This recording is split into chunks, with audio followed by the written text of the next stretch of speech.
Moi, je crois au Dieu de la guérison. Je crois au Dieu du miracle. Pour moi, mon Dieu est miracle. C'est le Dieu de la guérison. Où est le Dieu de la guérison? Il peut te sortir de là. Il peut te délivrer de cette maladie. Que tu sois né avec ou pas, il est le maître du corps. C'est le domaine de Dieu. Il est le créateur de toute chair. Le Dieu des miracles impose la guérison. Jésus, que ton ciel s'ouvre. Impose la guérison au nom de Jésus. Touche la jambe de cet homme. Touche le corps de cette femme. Impose la guérison. Pour toi, c'est difficile parce que les médecins t'ont sorti une longue liste. Les médecins, soyez bénis. Je vous aime. Le médecin t'a sorti une longue liste. Alors tu es là traumatisé devant le diagnostic. Tu dis mais qu'est-ce qui se passe? À quel moment je suis devenu comme ça? À quel moment j'ai eu ça? Et puis vous savez, il y a des médecins aussi très compliqués. Tout ça aussi c'est l'éducation. Mais je vous assure, tout commence à l'enfance. Même quand on a appris beaucoup de choses à l'université, l'attitude que vous avez en face de certaines réalités ne dépendent pas de vos diplômes, dépendent de votre éducation. Tu verras un médecin, il est médecin. Il vient devant toi.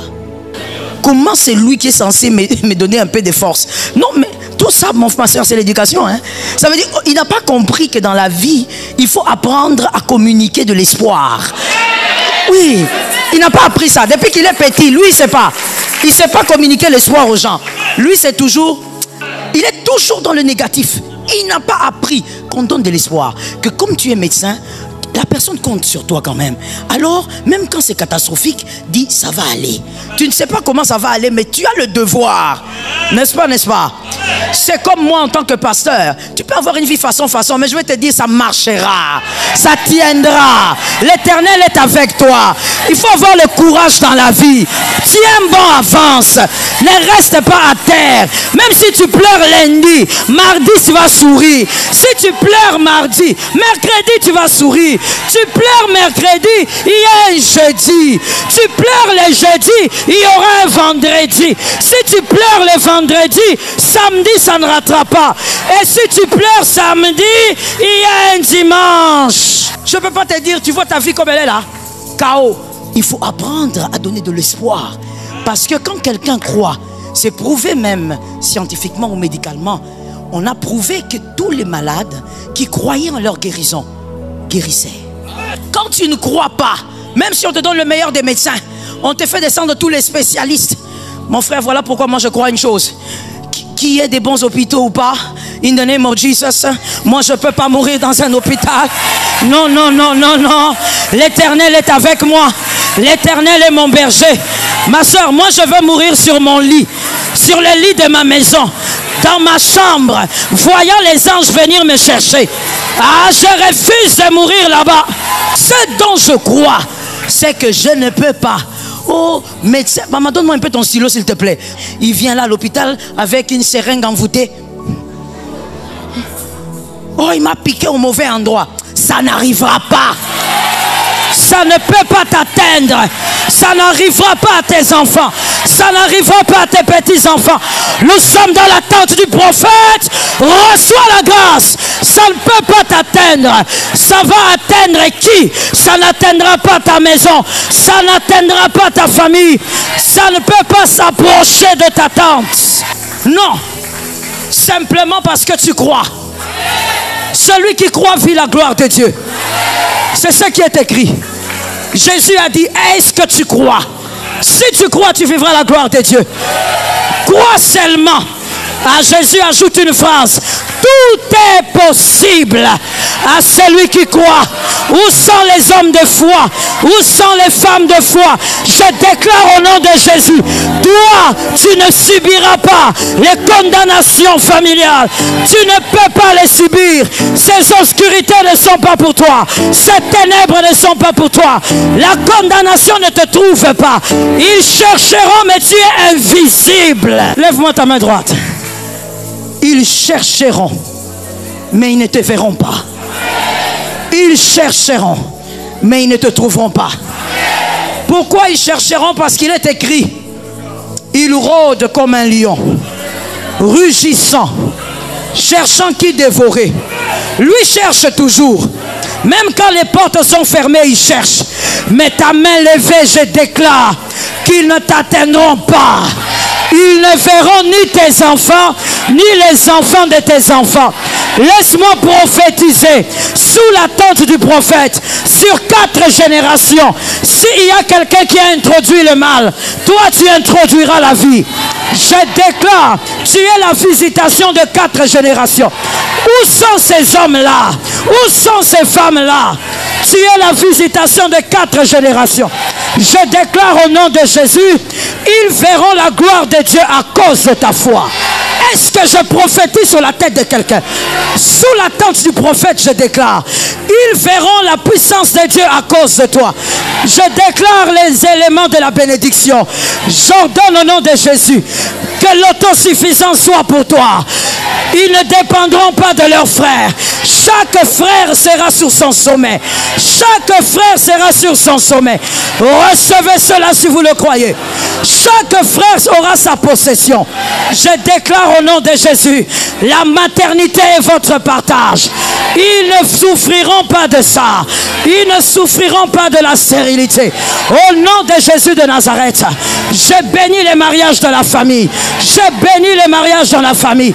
Que les mariages soient des lieux de victoire. Les mariages de lieux de paix. Les mariages de lieux de puissance. Les mariages de lieux de mission. Je déclare au nom de Jésus. Le mariage. Certains se marient pour faire des enfants. D'autres se marient pour accomplir des missions. Tout mariage n'a pas le même prix. Même devant les yeux du diable, tout mariage n'a pas la même pondération. Je déclare au nom de Jésus, sois la bénédiction de 4 générations. Que ton mariage soit le signe de victoire. Que ton mariage soit le signe de paix. Que ton mariage soit le lien de la bénédiction. Je déclare au nom de Jésus, 4 générations. 4 générations. 4 générations. Tes enfants, les enfants de tes enfants, les enfants des enfants de tes enfants, les enfants des enfants des enfants de tes enfants. J'ordonne au nom de Jésus que toutes les 4 générations soient stables, financièrement stables, dans le mariage stable, dans la maternité stable. J'appelle la stabilité. Je prophétise au nom de Jésus. La terre entend cette déclaration. Le ciel entend cette déclaration. J'ordonne que dans ta génération, en commençant par toi, que quelqu'un reçoive ça et ne tombe pas malade. En commençant par toi, reçois la bonne santé. Reçois la bonne santé. Les 5 signes d'un sang piégé. Le sang que vous avez, il y a plusieurs signes évidemment qu'on peut donner, mais on ne peut pas donner pendant 2 semaines tout cela. Ça serait très compliqué de dire autre chose. Les 5 signes d'un sang piégé. On a découvert que pour le rachat d'un frère, il faut un frère. N'est-ce pas? Mais n'oublions pas que, on l'a dit tout à l'heure d'ailleurs, il est difficile de chercher la délivrance si vous n'avez pas la connaissance de votre prison. Vous devez connaître que vous avez un problème pour chercher la solution. Celui qui considère que dormir dans un caniveau n'est pas un problème, il ne sortira jamais du caniveau. Parce que quand toi tu regardes, tu dis « Oh mais qu'est-ce qu'il a, c'est un fou et tout ». Ben non, lui il trouve que sa vie est normale. Et si tu le sors du caniveau, vous allez vous battre. Parce que pour lui, dormir dans le caniveau est normal. Et c'est le piège que le diable des fois, ou souvent d'ailleurs, nous place. Regarde qu'un voisin dit lui, le diable aime normaliser le mal. Il va t'aider à normaliser le mal au point où tu ne vas jamais chercher à vivre une autre vie. Tu es là dans une vie qui ne te ressemble pas selon ta destinée, mais tu es contente. Tu es content. Je crois que vous vous rappellerez que la semaine passée, nous avions aussi eu à dire, il ne faut pas simplement aimer votre vie. Vivez plutôt votre Voilà, votre destinée. Vous pouvez aimer une chose qui n'est pas la vôtre. Je les répète toujours et tout le temps. Vous pouvez aimer une chose qui ne vous appartient pas. Vous pouvez aimer une chose qui n'est pas la vôtre. Il est possible que le cœur que vous avez, vous puissiez aimer une chose, mais qui n'a rien à voir avec votre destinée. Alors, ne cherchez pas à aimer, cherchez à savoir. Alright? Ne cherchez pas à aimer, cherchez à savoir. Dans tous les domaines de la vie. Cherchez d'abord à savoir. C'est-à-dire, est-ce que c'est pour moi? C'est plus facile d'aimer une chose qui est à vous. Même quand au début, ça ne vous plaît pas. Comme c'est à vous, vous allez finir par l'aimer. Vrai ou faux? Voilà pourquoi il faut d'abord chercher à savoir, pas à aimer. Ainsi, plusieurs se sont retrouvés dans un piège. Je ne suis pas encore en train de parler des 5 pièges. Dis à un voisin, les pièges. Au pluriel, s'il vous plaît, les pièges. Plusieurs se sont retrouvés dans quel piège? C'est-à-dire, ils se sont retrouvés en train d'aimer sans avoir la capacité d'arrêter d'aimer, tout en découvrant que ce qu'ils aimaient était toxique. Tout en découvrant que ce qu'ils aimaient n'était pas bien pour leur destinée. Mais il est maintenant dans un piège. Quel est ce piège? Le piège de l'amour. L'amour aussi est un piège. Vous voyez? L'amour est tellement un piège au point où il y a eu Jean 3,16. Jean 3,16 est le résultat de l'amour qui est un piège. S'il ne t'avait pas aimé, il ne serait pas venu mourir. Il s'est fait humilier parce qu'il t'avait aimé. Qu'est-ce qui a piégé l'amour? Ainsi, il est préférable, par sagesse, de connaître d'abord avant d'aimer. C'est-à-dire, savoir si cette chose est à vous, si ça fait partie de votre destinée. Et ensuite, mettez-y de l'amour. Est-ce que je peux choquer quelqu'un? Dans les choix de la vie, dans tous les domaines, j'ai béni les personnes qui écrivent la sagesse. Dans le choix de la vie, dans tous les domaines, il est préférable de ne jamais laisser l'amour être le précurseur. Dans tous les domaines de la vie. Même avec, par exemple, je prends un exemple un peu fort. J'espère que ça sera assez fort. Dans l'éducation, par exemple, de votre enfant, si vous n'y mettez que de l'amour, vous n'allez pas bien l'éduquer. Parce qu'il y a des choses qui requièrent beaucoup plus de discipline et qui semblent être de la méchanceté. J'ai préféré donner l'exemple de l'éducation de l'enfant. Ça semble être de la méchanceté.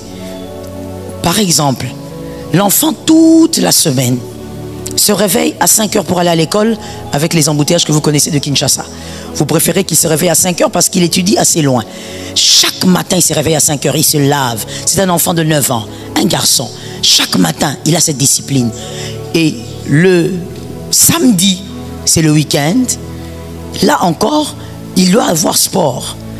Mais vous pouviez très bien lui mettre l'heure du sport à 10 heures. Mais vous décidez de le mettre quand même à 5 heures. Alors que ça pouvait être le seul jour pour lui de se reposer. Pourquoi le faire? Ça a l'air d'être un peu méchant. Il faut le laisser un peu dormir. Mais pourquoi le faire? Si un parent le faisait, ce serait quoi la motivation? La discipline. Que toute sa vie, il sache qu'il doit faire les choses tôt. Amen. Je veux dire à quelqu'un, celui qui sait que les choses se font tôt sera capable de finir aussi les choses tôt. Tu vois pourquoi certaines personnes ont une certaine longueur d'avance? Ce n'est pas la comparaison, mais c'est important d'en parler parce qu'on vit en communauté, n'est-ce pas? Sur la terre, on vit en communauté, on vit avec les humains. Pourquoi certaines personnes qui ont presque le même parcours que toi ont fait les choses un peu plus tôt? Dans certains cas, c'est parce qu'ils ont compris le mystère de la discipline. Celui qui fait les choses tôt finira aussi tôt. C'est un principe. Mais comment faire les choses tôt quand on n'a pas appris à les faire quand on est enfant? Quand on a appris depuis qu'on est petit qu'on peut se réveiller à n'importe quelle heure et faire n'importe comment. Qu'est-ce que ça engendre? Ça engendre des jeunes hommes, des jeunes femmes qui préfèrent faire les choses quand ils veulent. Or, sur la terre ici, on n'est pas au ciel, tu ne peux pas faire les choses quand tu veux, tu vas rater ta destinée. Si tu ne veux pas rater ta destinée, jusque-là, je suis dans la notion de la sagesse. Si tu ne veux pas rater ta destinée, tu es obligé d'entrer dans un système de discipline. C'est-à-dire apprendre à faire ce que tu dois faire, même comme tu ne veux pas. Quand tu commences là, tu es sur le chemin de la discipline. Faire ce que tu dois faire, surtout quand tu ne veux pas. Quand tu ne veux pas. Que Dieu vous aide. Et là, c'était juste quelques notions de sagesse. Les 5 signes d'un sang piégé. On a le sang de Jésus qui nous donne la victoire. Mais comment savoir que son sang est piégé pour justement appeler le sang du frère qui délivre? Exode 12, 29. 2 Rois 4, 1. Exode 12, 29. 2 Rois 4, 1. Exode 32, 4. Exode 12, 29. 2 Rois 4, 1. Exode 32, 4. Exode 12, 29. Au milieu de la nuit, l'Éternel frappa tous les premiers-nés dans le pays d'Égypte, depuis le premier-né de Pharaon assis sur son trône, jusqu'au premier-né du captif dans sa prison, et jusqu'à tous les premiers-nés des animaux. Quand Dieu décide, il ne blague pas. 2 Rois 4, 1. Une femme d'entre les femmes des fils des prophètes cria à Élisée en disant: ton serviteur, mon mari, est mort. Et tu sais que ton serviteur craignait l'Éternel. Or, le créancier est venu pour prendre mes 2 enfants et en faire des esclaves. Exode 32, 4. Il les reçut de leurs mains, jeta l'or dans un moule et fit un veau en fonte. Et ils dirent: Israël, voici ton Dieu qui t'a fait sortir du pays d'Égypte. Comme les autres chapitres, tout ce que nous allons dire émane de ces écritures-là. Premier signe d'un sang piégé. Le manque d'un précurseur sauvé. Lorsque dans une famille, n'oubliez pas qu'on parle du sang familial, lorsque dans une famille, il n'y a pas eu un précurseur qui a reçu le Christ, le sang est automatiquement piégé. Parce que sans le Christ, c'est la condamnation. On l'a vu le dimanche, tous ont péché et sont privés de la gloire de Dieu. Ça veut dire que quand vous n'avez pas eu de grands frères, de grands pères, de grandes mères, d'un parent qui a reçu Jésus et qui a été sauvé, automatiquement, vous n'avez pas de questions à vous poser. Le sang là, il est piégé. Le sang de cette famille est piégé. Il n'y a que celui qui a reçu Jésus qui peut amener la victoire dans sa famille. Lorsque toi, ton papa, il n'a pas reçu Jésus, ta maman n'a pas reçu Jésus, tes arrières, il n'y a personne là-bas. Mon frère, bats-toi. Tu m'as donné un amen? Bats-toi et fais entrer le salut. C'est le premier signe. Ça montre que toi, non seulement tu vas faire entrer le salut, mais tu vas briser la condamnation des pièges. Car il n'y a que le sang de Jésus qui rachète un frère. Mais devant toi, personne n'a reçu ce fameux Jésus. Devant toi, personne n'a donné sa vie à Jésus. Le sang de la famille est piégé. Le sang est dans la condamnation. Vous tous. Et aide-moi à dire à un frère, manger et boire ne veut pas dire qu'il n'y a pas de malédiction. Vous pouvez être sous la malédiction alors que vous mangez et vous buvez. Et vous voyagez même. Parce que pour les Quinois, le voyage, c'est devenu une bénédiction. Vous voyagez même, mais vous êtes sous la malédiction. Et la malédiction est avec vous, ça vous accompagne. À un moment donné, la malédiction frappe. Dis à un voisin, une voisine, toute malédiction a un chrono. Toute malédiction. C'est un chrono. Il y a un temps où ça va frapper. Il y a un temps où ça va se manifester.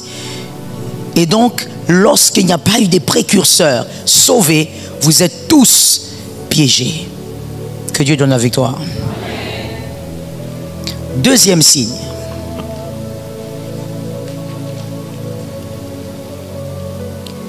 Alors là, c'est un grand signe du piège. Un précurseur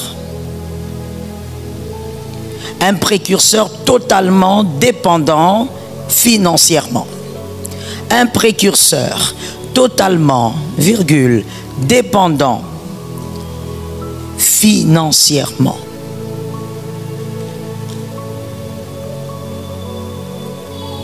Un précurseur totalement dépendant financièrement. Vous êtes né, c'est peut-être pas votre mère, ça peut être votre père. Si ce ne sont pas les parents, peut-être c'est un grand-parent. Ou encore, vous pouvez constater ce signe-là qui a déjà été très loin et qui peut se manifester dans votre famille, que papa et maman ne sont pas dans ce cas, mais vous voyez votre frère aîné, il est comme ça. Il faut savoir que ce qui est a été. Oui, ce n'est pas ma phrase, c'est la phrase de Salomon. Salomon l'a dit. Il n'y a rien de nouveau sous le soleil. Ce qui a été, ce qui est a été. Si tu vois que tu as un grand frère façon, qui n'aime pas le travail, qui n'aime pas avoir même sa part, ou une grande sœur comme ça, il ne faut pas croire que c'est elle qui a commencé. Si les parents ne sont pas comme ça, c'est que ça vient de plus loin. Mais ça vient toujours de quelque part. Vous verrez un précurseur, quelqu'un qui est venu avant vous, mais qui a une dépendance financière comme s'il était sorcier. Il dépend des autres financièrement en tout et d'ailleurs, vous savez, ces genres de personnes, le diable, je vais utiliser ce mot-là comme ça, le diable grille leur cerveau à un point où, quand il dépend financièrement des gens, il trouve ça normal. Et il pense que c'est un droit. Si tu ne lui donnes pas, il se fâche. Dans toute la famille, il appelle tout le monde, il dit, ce petit-là a refusé de me donner 10 $. Donc il en fait un droit. Le diable a grillé son cerveau. Ce qui fait de lui un homme inférieur, je me permets de le dire comme ça, ce qui fait de lui un homme inférieur par rapport à ses frères est devenu pour lui une vie normale. Le diable a touché là-dedans. Quand vous verrez ça dans votre famille, sachez que cette famille a un sang déjà piégé. Dans quel domaine, peut-être que ce n'est pas clair, peut-être que vous ne le savez pas, mais ce qui est sûr, le sang est déjà piégé. Ne laissez pas les enfants naître sous ces régimes-là. J'ai aimé cet amen. Je mets un amen dessus. Ne laissez pas les enfants naître comme ça. Vous avez trouvé, vous avez constaté, Dieu vous a ouvert les yeux. Ne permettez pas que les bébés viennent sur ça, le fondement comme ça. Vous êtes seulement content. Oh, tantine aboti wapi. Can I talk to somebody? Ça veut dire que quand je dis aboti wapi, traduction, elle a mis au monde où? Je ne parle pas de l'hôpital. Je parle du fondement familial. Elle peut avoir eu son enfant dans tel hôpital que tu connais, très grand hôpital et tout ça. Mais en réalité, l'enfant est né dans les ténèbres. Parce que l'enfant, quand il naît, même dans l'hôpital, ce n'est pas l'hôpital qui le reçoit. Est-ce que quelqu'un est prêt à écouter les mystères? Ce n'est pas l'hôpital qui reçoit le bébé quand il est né. Tout bébé, même toi quand tu es né. Quand tu étais né, ce n'est pas l'hôpital qui t'a reçu en premier. Ce n'est pas la femme sage qui t'a reçu en premier. Physiquement, oui, mais en réalité, ce qui dirige, ce n'est pas le physique. Donc, quand tu es né, c'est le fondement de ta famille qui t'a reçu. Quand tu es né, c'est le contrôle familial qui t'a reçu. Ce qui contrôle ta famille, c'est ce qui t'a reçu. On a regardé, oh, un beau bébé est né, mais il est déjà déposé sur le fondement. Un enfant qui naît déjà avec des problèmes. Vous vous réjouissez seulement des naissances. Ne vous réjouissez pas seulement des naissances. Ouvrez les portes. Ça te localise. Ouvrez les portes de manière à ce qu'il y ait autre chose qui impacte la vie des enfants. Comprenons-nous très bien, s'il vous plaît. Sur cette terre, rien ne se donne pour rien. Tout ce qui se donne par échange. Tout. Rien ne se donne pour rien. Tout ce qui se donne par échange. J'espère que tout le monde écrit. Tout ce qui se donne par échange. Lorsque toi tu as un précurseur qui ne dépendait que des autres pour avoir de l'argent, pour vivre, pour payer vos études, ne pense pas que tout ce qu'on lui a donné, on lui a donné ça gratuitement. Quand on donne, il y a aussi une autre main qui récupère. Lorsque vous voyez qu'il y a un précurseur qui a eu cette vie, vous l'avez trouvé avec cette vie, dépendant totalement des autres pour vivre, sachez que le sang a été vendu et que quelque chose se passe. Vous-même, n'aimez pas la vie d'une dépendance financière. Que Jésus vous localise. On va prendre cette écriture. Je ne l'ai pas prévu, mais on va la prendre. Parce que c'est important de regarder toujours les écritures. On va prendre Genèse. Je vais trouver ça rapidement. Forcément, c'est dans Genèse 2.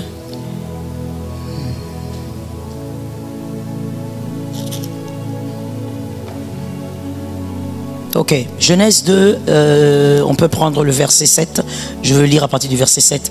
L'Éternel Dieu forma l'homme de la poussière de la terre. Il souffla dans ses narines un souffle de vie et l'homme devint un être vivant. 8. Puis l'Éternel Dieu planta un jardin en Éden du côté de l'Orient et il y mit l'homme qu'il avait. L'Éternel y mit l'homme qu'il avait formé dans Éden. Pourquoi? Pour que l'homme cultive et garde. Vous vous rappelez? Pour qu'il cultive et qu'il garde. C'est Genèse 15. Vous avez vos Bibles, n'est-ce pas? C'est Genèse 15. L'Éternel Dieu prit l'homme et le plaça dans le jardin d'Éden pour le cultiver, pour le garder. Il crée l'homme, il veut voir quelqu'un à son image, il fait Éden et il dit, reste là. Fais quoi?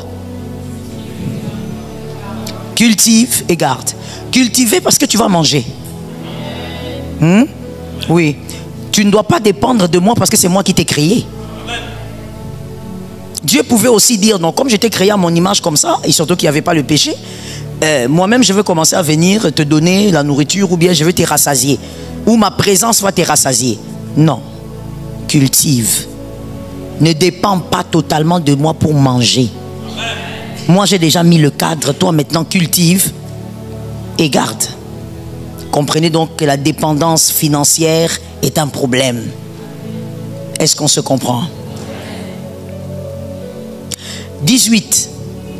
Genèse 2, 18. L'Éternel Dieu dit, il n'est pas bon que l'homme soit seul et je lui ferai une aide semblable. L'Éternel Dieu forma de la terre tous les animaux des champs et tous les oiseaux du ciel et il fit venir l'homme pour voir comment il les appellerait. Et enfin, que tout être vivant porta le nom que lui donnerait l'homme.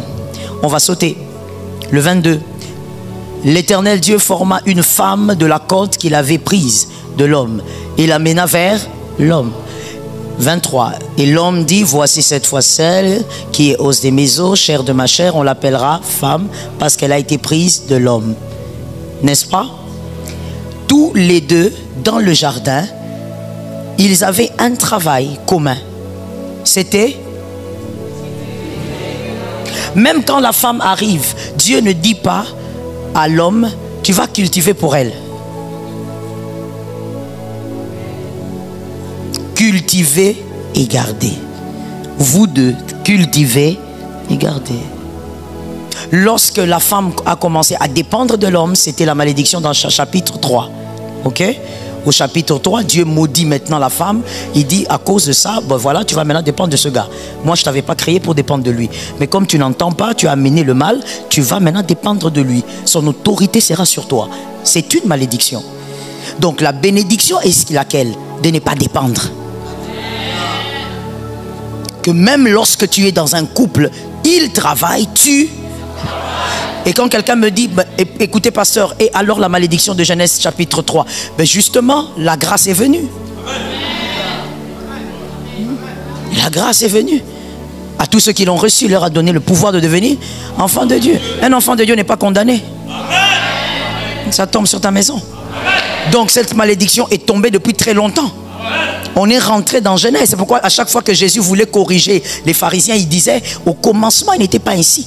Vous voulez me piéger avec ces genres de questions, mais nous devons faire normalement les choses selon le commencement. Et quand il disait commencement, il disait Genèse. Au commencement, l'homme devait cultiver, la femme aussi devait cultiver. La dépendance financière est un mal. Ça va te créer des chaînes. Ça va t'imposer des bourreaux que tu ne devrais pas avoir. Je répète, ça va t'imposer les bourreaux que tu ne devais pas avoir. Des personnes qui ne devaient pas dicter ta vie vont dicter ta vie. Ce n'est pas Dieu qui les a imposés, non, c'est ta paresse qui a imposé ça. Parce que pourquoi c'est de la paresse? Tout homme, tout être humain peut manquer. On peut t'aider, mais l'aide ne doit pas se transformer en vie. L'aide ne doit pas se transformer en mode de vie. Est-ce que quelqu'un m'entend bien? Même dans le cadre du mariage, quand l'aide de la femme, elle a été créée pour ça, hein, mais quand l'aide de la femme, surtout l'aide financière, se transforme en mode de vie, il y aura échange. Amen. N'est-ce pas que je t'ai dit que rien ne se donne pour rien? Je crois que tu suis bien les schémas de l'enseignement, non? Rien ne se donne pour rien. Donc même dans le foyer, surtout d'ailleurs dans le foyer, c'est pourquoi je viens vers vous les gars. Il faut vraiment régler ça dans la vie. Il faut refuser que ça vous arrive. Il faut les refuser avec l'énergie de votre esprit, âme et corps. Parce que lorsqu'une femme t'aide financièrement, c'est bon. Lorsque tu en fais un mode de vie, l'échange se fait. C'est quoi l'échange? Elle deviendra chef. Elle deviendra chef. C'est là qu'un jour tu verras, elle vient à la maison, elle dit, toi seulement manger. Tu ne peux pas payer l'électricité. Ah, pourquoi tu me parles comme ça? Moi je te parle. Oh, ma femme est devenue impolie depuis quand? Tu l'as rendue impolie. Qu'est-ce qui l'a rendue impolie? Ton incapacité de comprendre qu'une aide ne doit pas continuellement faire. Il faut faire la différence. Qu'elle reste aide. Pas continuellement. Quand ça devient une vie, tu lui donnes une position même que Dieu ne lui avait pas donnée. Parce que même dans la Nouvelle Alliance, il est écrit, l'apôtre Paul a dit, l'homme est le chef. Dans le mariage, l'homme est le chef. Donc quand maintenant toi tu inverses les choses, pourquoi? Parce que toi tu es content. Tu es le genre de gars, tu as tellement grandi dans une famille où tout le monde aimait la dépendance financière. Et donc même quand tu t'es marié, tu es content que ta femme t'achète tout. Que ta femme achète la nouvelle voiture. Que ta femme paye l'électricité. Elle paye l'eau. Elle paye la maison. Toi tu poses avec tes amis, tu dis, ah moi je suis bien. Ah moi je suis pris en charge. Tu es pris en charge. Ça veut dire quoi? Tu détruis ton foyer. Tu détruis ta vie. Je parle ou je laisse. Je vais expliquer ça comme ceci. Et puis on va fermer la parenthèse. Bien, mademoiselle, vous avez une jolie taille. Alors je vais expliquer ça avec vous. Vous serez plus rapide. Mettez-vous là, s'il vous plaît, sur la marche. Vous pouvez vous mettre là? Asseyez-vous. Merci. Vous savez, de Genèse jusqu'à Apocalypse, la femme a été créée comme une aide. Ça n'a pas changé. Ce côté-là n'a jamais changé. Ça n'a pas bougé. Alors, comme je dis, quand la malédiction est arrivée, on a mis sur l'autorité de l'homme. Mais quand la grâce est arrivée, la grâce a fait tomber cette autorité. L'homme est le chef sans être le dominateur. Parce que dans la malédiction, l'homme n'était pas que le chef, il était le dominateur. Il devait s'imposer en tout et pour tout dans la vie de la femme. Mais dans la grâce, maintenant, l'apôtre Paul dit non, l'homme est le chef de la femme sans être le dominateur. C'est comme ça qu'il a dit, traitez-les avec douceur car elles vont hériter le royaume des cieux avec vous. Elles sont vos semblables, d'accord? Mais maintenant, quand la femme a cette position-ci, et que toi, l'homme, tu es là, et que dans le foyer, il y a la dépendance financière, l'homme a une dépendance totale financière de la femme. Ça veut dire que ce n'est même pas parce que vous traversez les moments difficiles, toi, tu en as fait une joie.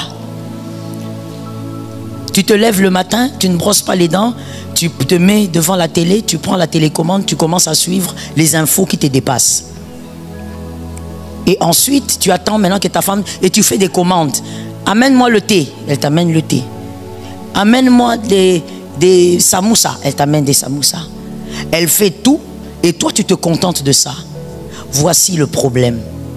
Je l'ai expliqué tout à l'heure. Il y aura échange, n'est-ce pas? La femme qui devait être ici va devenir ici. Ma maman est ici. Toi, tu restes là. Et tu ne verras pas les choses venir. Parce que généralement, lorsque la femme, elle bâtit... Écoutez-moi bien, lorsqu'elle bâtit un renversement, tu ne peux pas voir ça venir.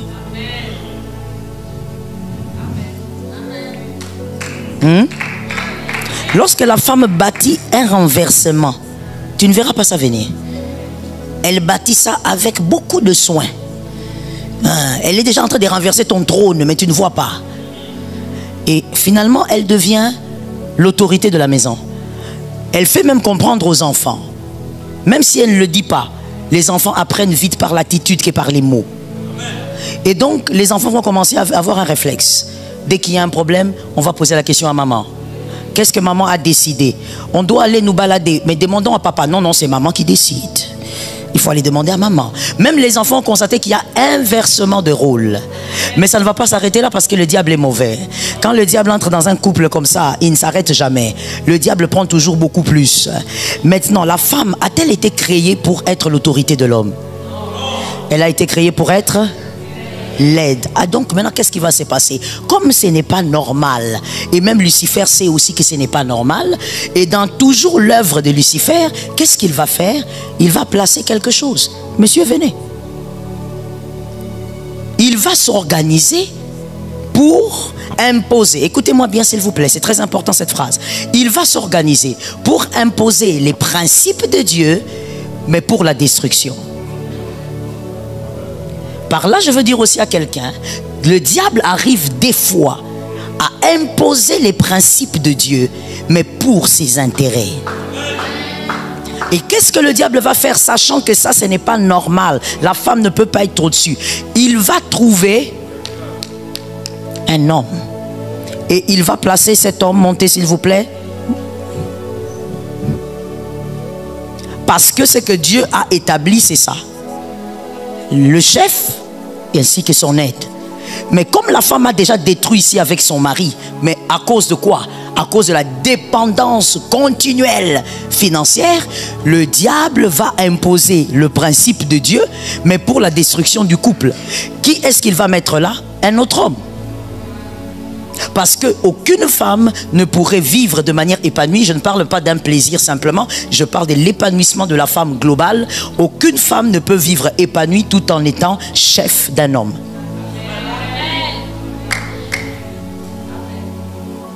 Je crois que vous comprenez que c'est dans le cadre du mariage, ok? Ce n'est pas dans le cadre du travail, d'accord? Ça n'a rien à voir. Dans le cadre du mariage, c'est là où ces principes s'appliquent. Aucune femme ne peut vivre épanouie en étant dans un couple où elle est chef de l'homme. Donc qu'est-ce que le diable va faire? Il va mettre un homme. Et maintenant, qu'est-ce qui va se passer? Le mari qui est déjà ici, depuis longtemps il est là-bas, parce que lui trouvait normal qu'on le supporte tout le temps, il va remarquer que sa femme est devenue insolente. Sa femme est devenue impolie. Sa femme est devenue trop compliquée, trop dure. Sa femme a des langages bizarres. Sa femme est devenue désagréable. Les humeurs sont insupportables. Mais écoutez-moi bien, ça c'est une affaire d'intelligence. 1 + 1 = 2. Est-ce que vous avez déjà vu une personne qui est désagréable tout le temps? Non.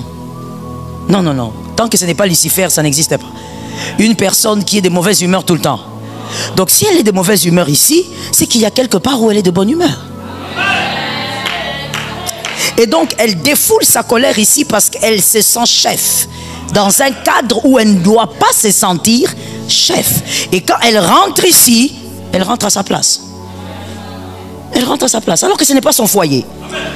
Alors qu'elle a son foyer. Mais elle est plus heureuse ici. Pourquoi? Parce que le principe a été respecté.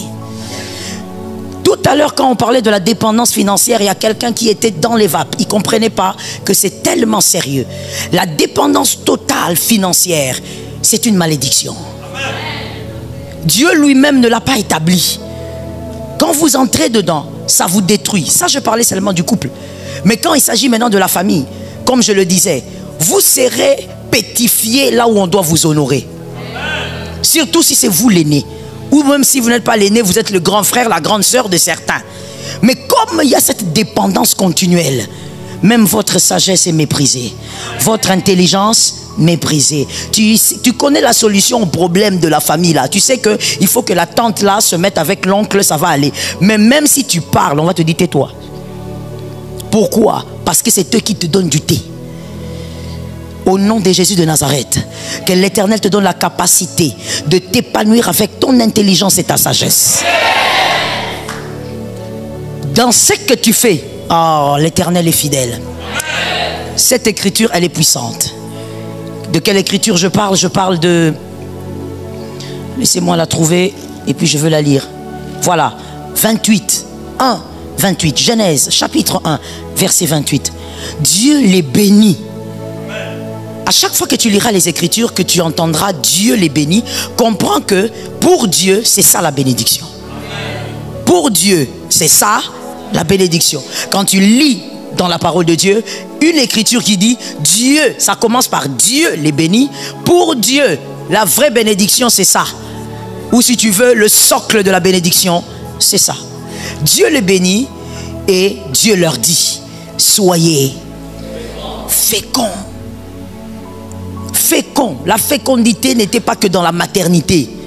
La preuve, c'est qu'Adam et Ève ont eu 2 enfants connus et d'autres enfants dont on ne cite pas. Mais nous croyons que les autres enfants étaient les filles parce que chez les Juifs, on ne citait pas les filles. Et celui qui a écrit le livre de Genèse, c'est Moïse. Donc, il ne pouvait pas citer les filles. On ne citait que les hommes. C'est pourquoi on n'a pas parlé des filles de Ève, avec qui d'ailleurs Caïn a eu des enfants avec. Caïn, les enfants de Caïn, il les a eus avec ses sœurs. Mais on ne peut pas citer parce que avec les Juifs, dans la mentalité d'un Hébreu comme Moïse, on ne cite pas dans la famille les nombres des filles, on ne cite que les nombres des garçons. Et vous le verrez même dans d'autres écrits, ils ne citent pas les noms des filles. Même avec Jacob, c'est en passant qu'on parle de Dina parce qu'on l'avait violée. D'accord? Et donc, Dieu, quand il dit fécond, il ne parle pas que de la maternité. Dans tous les domaines, soyez féconds. J'aime cette bénédiction. Ça localise quelqu'un et ça tombe sur moi-même. Soyez féconds. Et ensuite, après la fécondité, on dit quoi? Multipliez-vous. Multipliez. Les gens aiment bien ces versets seulement pour parler de maternité. Mais ne limitez pas les Écritures, s'il vous plaît. On ne parle pas que de maternité. On parle de la multiplication dans tous les domaines. Si tu as une entreprise, tu dois en avoir 4. Ça tombe sur quelqu'un, in the name of Jesus. Si tu as une entreprise de transport, tu as 2 bus. Au nom de Jésus, on est 4, 5, 10. Multiplication. La volonté de Dieu est que quand tu commences, ne reste pas là. Vous êtes bénis, mes fils. Merci. Ne reste pas là. Quand Dieu te place à un endroit, c'est pour l'évolution. C'est pourquoi il a dit multipliez-vous. Si vous êtes ici, qu'on sente aussi que vous êtes là-bas. Est-ce que quelqu'un m'entend bien? Voilà pourquoi il ne pouvait pas dire autre chose. Celui qui a dit allez et faites de toutes les nations. C'était qui? Évidemment, mes disciples. Faites de toutes les nations mes disciples. Allez jusqu'aux extrémités de la terre. En d'autres termes, multipliez-vous. C'est la même bénédiction ici que Jésus répète avec ces mots. C'est exactement la même bénédiction. C'est normal, c'est le même Dieu. Dans la nouvelle alliance, il parle comme les hommes de la nouvelle alliance. Dans l'ancienne alliance, il parle à 2 humains. Il dit, multipliez-vous. Ce que vous avez aujourd'hui, que ça ne soit pas pareil demain matin. Ça tombe sur toi, in the name of Jesus. Quelqu'un d'autre peut dire, mais pasteur, comment ça demain matin? Ça se fait pas la nuit. Au contraire, la multiplication se fait la nuit. La journée, ce sont des résultats. Jésus lui-même ne priait pas la journée. We praise the name of Jesus. Jésus lui-même ne priait pas le jour. Il priait la nuit. Parce que la nuit, c'est l'heure de la semence. C'est l'heure de la multiplication. La journée, il vient, il dit lève-toi et marche. La journée, il prend le pain, il bénit et c'est 5000 hommes qui mangent. Que l'Éternel t'amène à la multiplication. Que ton sang ne soit pas condamné. Et que toi-même aussi, tu ne condamnes pas les sangs de tes fils. En étant indépendant total. Tu es là, tu dépends totalement de ton oncle. Cet oncle-là a combien de têtes? Il a combien de pieds? Pourquoi pas toi? Ne piège pas tes fils. Vous savez, lorsque vous faites grandir les enfants dans cette atmosphère, vos filles et vos fils vont croire que c'est ça qui est normal. Il y a même des gens qui ont grandi, on les lève comme ça à la veille de la Noël, et puis on amène les enfants, on dit on va aller voir tonton. On va voir tonton et quand on arrive là-bas, on dit aux enfants, allez demander à tonton les cadeaux. Les enfants ont appris à demander les cadeaux à tonton. Comment veux-tu que cette fille ne demande pas l'argent à un homme? Vous savez qu'il y a des filles qui ne savent pas autre chose que demander l'argent.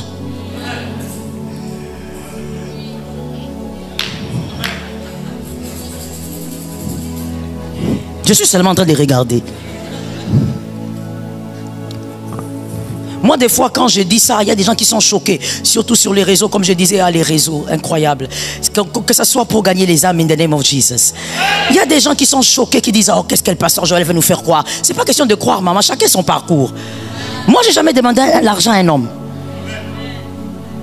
Mais nous sommes sur les réseaux, non? S'il est quelque part là-bas, Angile, qui dit, pasteur Joël, je suis là. Au lieu de $10, nanga. Quand tu avais 17 ans. Je me demandais. Jusqu'à l'âge où j'ai aujourd'hui. C'est aussi une affaire d'éducation. C'est pas d'abord une affaire d'argent. C'est pas parce qu'il avait tout. Non, éducation. Qui va te donner quelque chose gratuitement? Quand cet homme-là te donne, même s'il te dit c'est un cadeau aventurier, il n'y a rien pour rien. Quel cadeau? J'ai aimé l'attitude d'une de mes filles. Elle venait des États-Unis. Elle a même prié ici pendant qu'elle était là. Elle me dit un jour, elle me dit, attends, il y a tel qui m'a donné $200 pour mon anniversaire. J'ai dit, mais maman, c'est pour toi. On fait comment? Et puis elle me dit, pourquoi? Surtout qu'elle vit aux États-Unis, elle connaît la valeur du dollar. Elle dit, pourquoi beaucoup d'argent comme ça? J'ai dit, non, tu vois, les descendent de chez vous et de chez nous. Et cocanité. C'est toujours beaucoup d'argent, mais ce n'est pas comme chez vous là-bas. Elle me dit, non, non, même ça. C'est pourquoi? Non, c'est trop. Et puis pourquoi il doit me donner? J'ai dit, mais cadeau, toi aussi. Il me dit, il ne peut pas me donner comme ça. On ne se connaît pas bien. Je veux lui rendre ça. J'ai dit, ah, tantine. Maintenant, il fallait travailler la tête du garçon qui avait donné le cadeau pour qu'il ne se sente pas vexé. Parce qu'il pouvait aussi croire qu'elle refuse parce qu'elle vient d'ailleurs. Il fallait travailler maintenant la morale du garçon. C'est là où les pasteurs sont des spécialistes. Mais j'ai aimé, qu'est-ce que j'avais aimé chez elle? Sa perception des choses. Il me donne, mais ce n'est pas pour rien. Mais le problème, c'est que la quinoise a une autre mentalité. Comme tu la vois là, c'est terrible. Dans sa mentalité, la belle femme, c'est à celle à qui on fait quoi? Et des fois même, elles vont parler entre elles. Oh, tu causais avec qui? Avec tel garçon. Il t'a donné quoi? Oh, avant même de demander le nom de la personne, il t'a donné quoi? C'est toute une mentalité. Et qui dit mentalité dit éducation. C'est toute une éducation. Mais ma soeur, il n'y a rien pour rien. Même s'il ne te l'a pas demandé de manière claire, tu dois t'attendre à ce que tu rendes d'une manière ou d'une autre ce qu'on t'a donné. La dépendance totale financière. Le jour où ça ne va pas, invoque Adonai. Si Adonai t'envoie un corbeau pour te faire du bien, fais que ça soit vraiment un corbeau comme à l'époque de Noé. Le corbeau, il est venu, il a déposé la chose. Noé a compris que la pluie est terminée. Can I talk to somebody? Même avec le prophète, yes, c'est l'attente du prophète que quelqu'un m'entende. Même avec le prophète, on lui a amené gâteau et viande. C'était quel prophète? Merci, vous lisez l'écriture. On l'amène gâteau et viande. C'était chaud, comme la Bible dit. Le corbeau dépose ça là. Mais le corbeau n'est pas venu deux fois. Il n'est pas venu deux fois.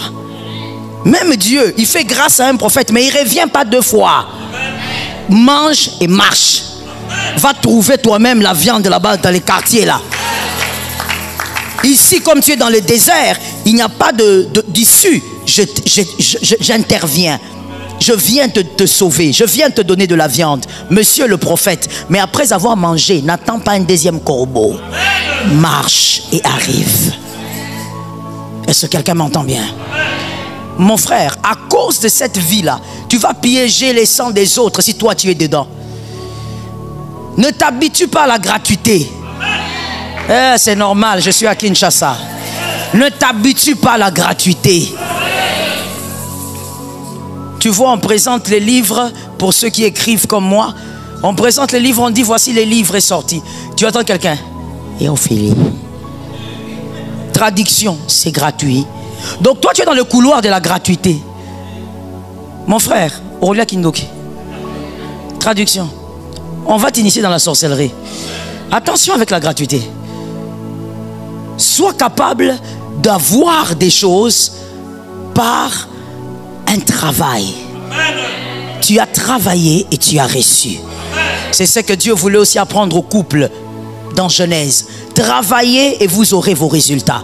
Lorsque vous voyez un dépendant financier dans votre famille qui est là ou qui a été là, levez les mains et déclarez que ces sangs doivent être rachetés. Ça tombe sur ta maison. Alors laisse-moi te parler de quelques éléments Nous sommes dans le point 2 toujours, pour ne pas avoir cette vie-là d'une dépendance financière bizarre.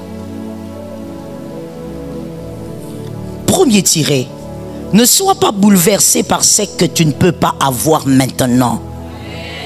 Je dis aussi amen. Ne sois pas bouleversé, perturbé par ce que tu ne peux pas avoir maintenant. Tu ne peux pas l'avoir, tu ne peux pas l'avoir, c'est tout. Ne va pas manquer de sommeil parce que tu ne peux pas avoir ça. Non, moi je dois seulement avoir l'iPhone tel. Non, je dois seulement Samsung. Tu ne peux pas. Et je t'ai déjà dit ça ici. Tu ne peux pas non plus avoir un téléphone qui n'est pas semblable à ton salaire. Je choque ou je choque pas? C'est du vol. C'est du vol. Maintenant quand on dit c'est du vol, devine maintenant qui est le voleur. C'est pas normal. Je sais que pendant que je parle tu caches ton téléphone, mais c'est à toi que je m'adresse. Ton salaire est de combien? Ce téléphone est combien? Tu as eu ça comment? C'est du vol. Est-ce que je parle? Je parle. On touche un peu quelque chose de sensible. Toi tu travailles dans le gouvernement. Tu as le salaire de combien pour avoir une maison à ce prix-là en Suisse? Tu as le salaire de combien? Pour avoir cette maison en Suisse là, tu as le salaire de combien? Et puis on se connaît, on est en Afrique. Que quelqu'un me dise on est en Afrique. C'est-à-dire que ton salaire en réalité mon frère, quand tu l'as ici en Afrique, ce n'est pas pour toi-même. Si tu es chrétien, tu enlèves la dîme. Après la dîme, ça va se distiller dans toute la famille. Même bana yabanoko fabriqué barobima. Traduction. Les enfants des oncles fabriqués vont surgir. Tu vois le visage de celui qu'on te présente, c'est ton cousin. Tu regardes son visage, il ne ressemble à personne de votre famille. Mais ta maman insiste, c'est ton cousin. Il faut avoir l'amour. Maman, cousin. Ton argent se distille dans la famille. Tu vas voir quelqu'un d'autre sortir là-bas. Ah, Noko, moi je dois étudier à l'université. Tu prends, tu donnes. Là-bas, ça vient. Tu prends, tu donnes. C'est ça l'Afrique. Maintenant, toi, tu auras cet argent-là ou pour acheter un domaine pareil en Suisse. Vous voyez que le vol est organisé depuis très loin. Et si tu n'arrives pas à comprendre ça aujourd'hui, tu seras exactement la même personne. Tu te plains aujourd'hui de certaines autorités, mais tu seras la même personne. Parce que moi, je pose une question simple. Ou bien, on va le faire bien. Lève ton téléphone. Soulevez le téléphone. Sors ton téléphone du sac. Soulève ça. Mais il y a des gens qui ont un problème d'obéissance. Hein? Soulève le téléphone. Bon, toi-même, pose-toi la question. Est-ce que ce téléphone ressemble à mon salaire?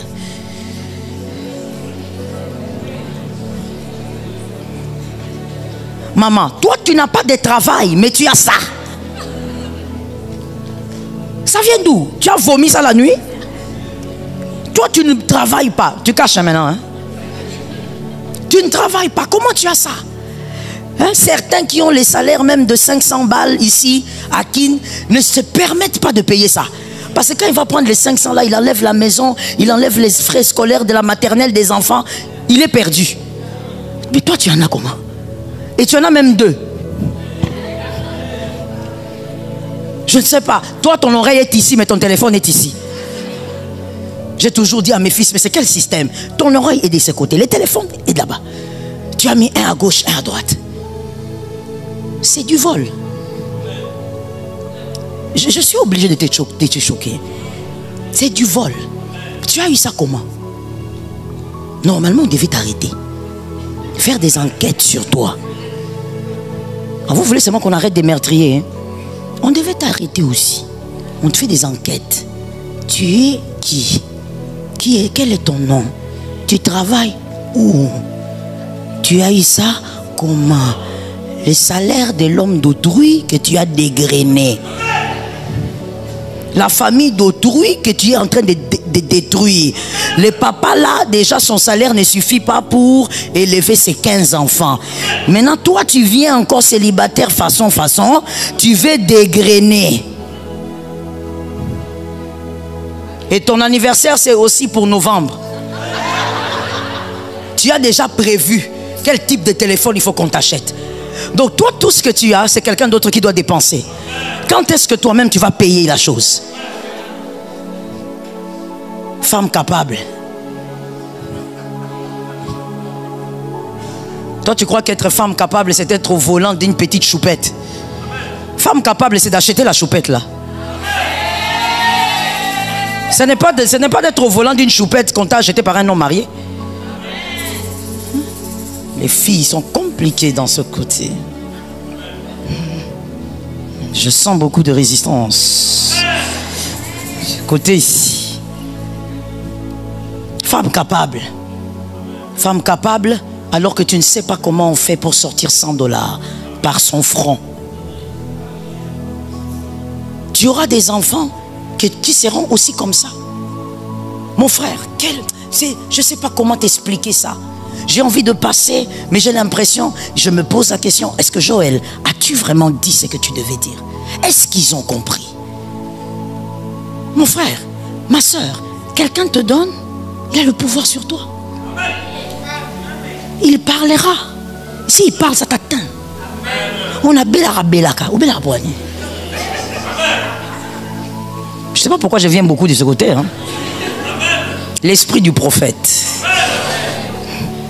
Oh, tout le temps je suis malade. Je suis tout le temps malade. Je ne sais pas. Toi, tu es tout le temps malade. Pourquoi? Tu es là, ni enfant, par la grâce de Dieu, tu n'as pas encore mis au monde. Tu es une jeune fille, tu n'as même pas encore 40 ans. Tu es tout le temps malade. Tu as tout le temps mal au dos, tu as mal au cou, tu as mal au pancréas.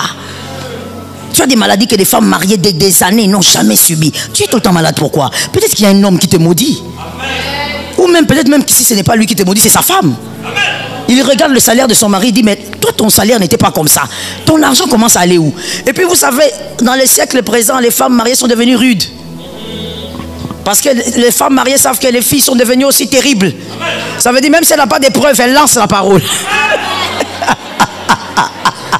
Même sans preuve, elle balance la parole. Elle se dit, bakinoise, oh, ya simbongo yo. Afin dans la toilette, était. Elle n'a pas de preuve, hein, mais elle s'est dit, les quinoises, je libère. Et suis. Traduction compliquée. Nous sommes dans un siècle bizarre. Ça veut dire que nous sommes dans un siècle où le voleur est malin, mais le volé aussi est devenu. Voilà. Tout le monde est devenu malin. Il n'y a pas que le voleur ou la voleuse. Tout le monde. Elle va libérer la face comme ça. Et puis si tu tombes aussi sur une femme qui prie à la séca. Tu es terminé, hein? Parce qu'elle va te prendre la grosse Bible là, ancienne là. Elle te met ça par terre. Elle dit, même si je ne la connais pas, et kangaye. Voilà pourquoi une fois j'ai dit à mes filles, j'ai grondé mes fils qui sont à la centrale, mes fils pasteurs qui veillent sur l'église mère. Je leur ai dit, vous deux là, ne priez pas pour un ouvrier qui a un mauvais sort. Amen. Toi tu es ouvrier, comment le mauvais sort t'a atteint? Amen. Ça c'est un. Tu es censé être à la brèche, prier pour les autres, mais toi-même le mbassou t'atteint. Et maintenant plus grave, une fille. Mbassou, maladie MPC. On sait d'où ça vient. Tu es allé toucher quoi? Ne touche pas à autrui, on ne t'entendra pas. Ne touche pas à ce qui est à autrui, on ne te touchera pas. Jésus a dit, le diable qui vient là, à l'intérieur de moi, il n'y a rien de lui, il n'y a pas. Donc même s'il veut m'accuser parce qu'il a une folie dans la tête, il ne trouvera rien. Toi tu es là, dès que tu vois un bouton, hey, ça c'est pas la femme de Jean-Jacques qui m'a envoyé. Ou bien c'est la femme d'André. Non, c'est la femme de Luc. Tu es perdu même dedans. Sors de là. Que tes mains soient pour ta bénédiction. Que tes mains soient impose la multiplication. Est-ce que je bénis l'intelligence d'un homme? Je bénis l'intelligence d'une femme. Que ton intelligence soit féconde. Une intelligence féconde au nom de Jésus. Trouve des idées. Tu es une couturière, couds. Trouve des idées. Fais des styles. Vends, l'Éternel sera avec toi. Ne regarde pas la poche de l'autre. Le cœur va devenir compliqué. Oui. Parce que n'oublie pas. Maman, tu as un billet d'argent là? Quelqu'un a un billet? N'importe lequel. Hein? N'oublie pas que quand quelqu'un, tu es devant une personne, tu demandes, tu vois, elle tend. Parce que j'ai demandé, c'est parce qu'elle veut. Maintenant, remettez dans votre trou, s'il vous plaît. Moi, je demande. Ça dépend d'elle. Elle n'est pas obligée. On va dire l'un des langages et l'une des phrases que je ne sais pas, certains chrétiens ont pris en enfer, ils sont venus avec. Lorsqu'elle refuse, on dit elle n'a pas d'amour. De quel amour tu parles? Elle ne veut pas. C'est la sueur de son front. Elle a un programme avec. Elle a des enfants à nourrir. Elle a une maison à payer. Ça n'a rien. Donne un amen, je te vois comment ça face à face. Hein? Les gens qui disent pas amen là, je vous vois façon. Donne un autre amen. Elle a des choses à régler. Elle n'est pas obligée. Et maintenant, imagine-toi.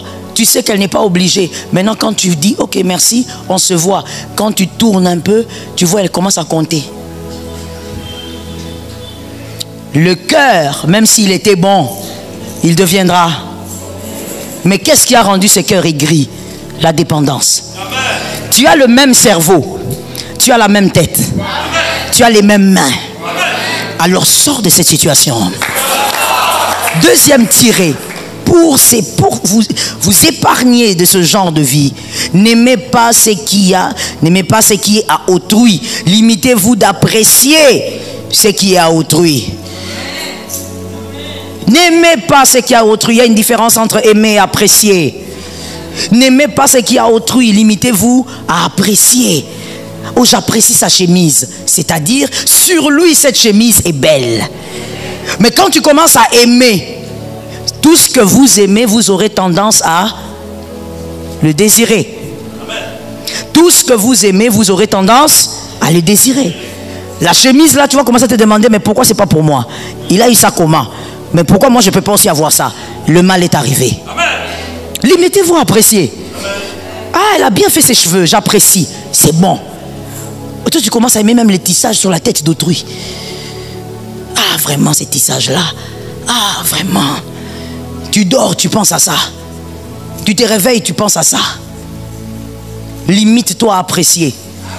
Ton cœur ne va pas se détruire. On va vérifier s'il y a un troisième tiré, sinon on passe. Non, on passe donc troisième. Oui, signe, merci beaucoup. Troisième signe, troisième marque de piège. Lorsque l'un des éléments alimentateurs d'une vie est totalement dans l'obscurité, le sang a été piégé. Lorsque l'un des alimentateurs d'une vie est totalement dans l'obscurité, le sang a été piégé. Je reprends la phrase. Lorsque l'un des éléments alimentateurs d'une vie est totalement dans l'obscurité. Premier élément alimentateur d'une vie, selon les Écritures, évidemment, l'autosuffisance. On l'a vu dans Genèse. Il faut apprendre à s'autosuffire avant d'attendre de l'aide.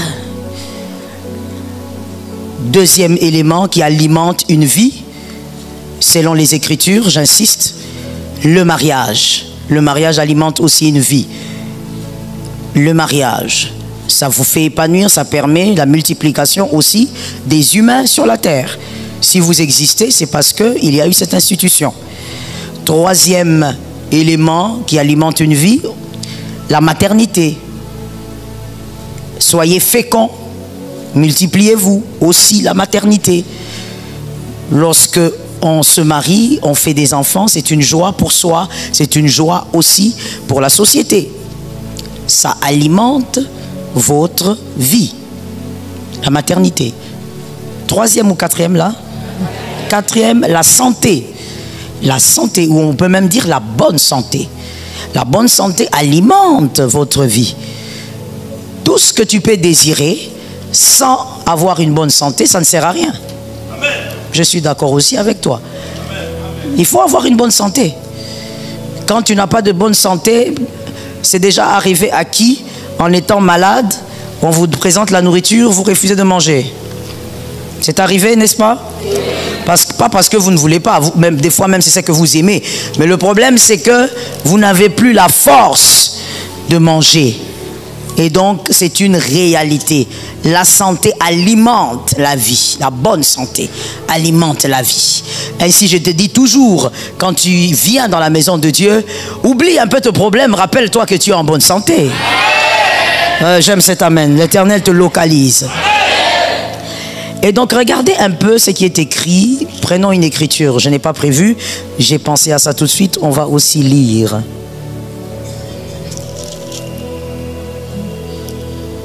On va lire cette écriture dans...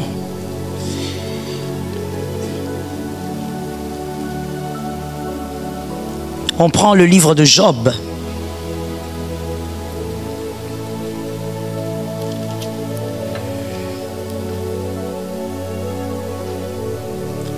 On prend le livre de Job.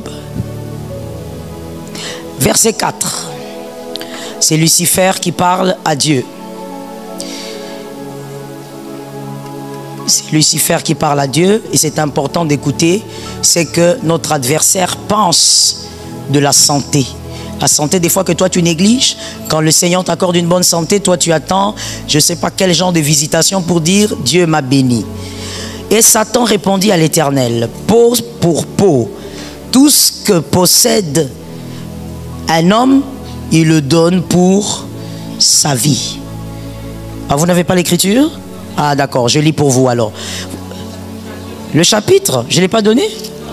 Ah, c'est le 2, excusez-moi. Job 2, chapitre 4. Job 2, chapitre 4. Job 2, chapitre 4. Job 2, chapitre 4.